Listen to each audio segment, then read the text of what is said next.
Time for a road trip on MoneyWise as our Mexico theme week continues. That's right. And this venture involves a small Canadian bicycle tour company that's making inroads across the Mexican countryside.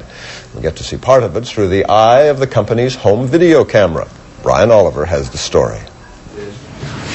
Marion Macron loves to ride her bicycle. The 62-year-old retired school teacher from Toronto even enjoys riding in the winter. That is, of course, in a much warmer climate near the Caribbean Sea. In January, Marion will make a long-awaited return trip to Mexico to tour the bicycle-friendly roads of the Yucatan Peninsula. I like to bike, and you can't really bike in Canada in January. So the concept is to find someplace to bike. And since we'd done Cuba about 4 times, we found Basel and went to Mexico with him. Basil is Basil Yocarinas, co-owner of El Tour, budget bicycle tours of Mexico. From his base in Woodbridge, Ontario, Basil and his Mexican business partner Joel Palma are gearing up for their own tour of the Yucatan. And for Basil, hitting the road is the true pleasure of doing business. Bottom line for me is I enjoy it. I'm trying to do something for a living that I enjoy. No, it's not about profits. Pedaling together since 1999, Basil and Joel offer no-frills, self-supported guided tours of Mexico and the Yucatan state.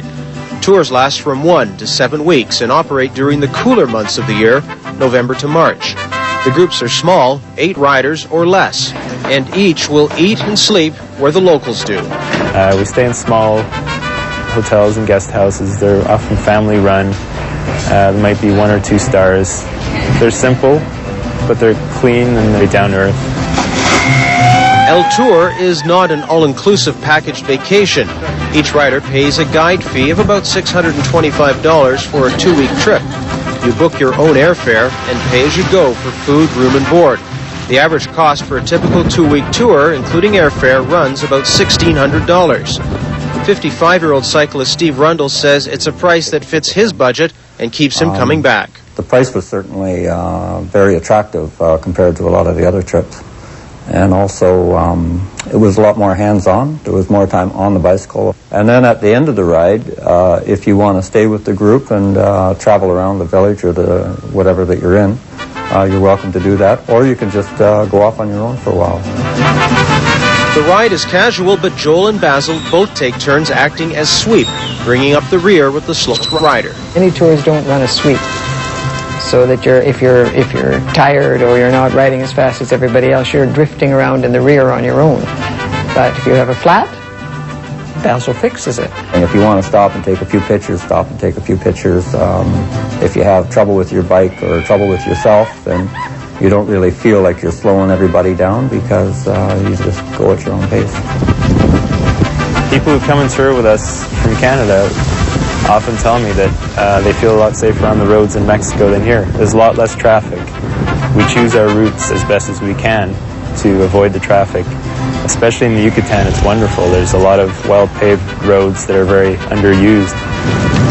Riding in the Yucatan is it's very pleasant. Right? It's an easy tour, right? Because it's fairly flat, and I enjoyed it.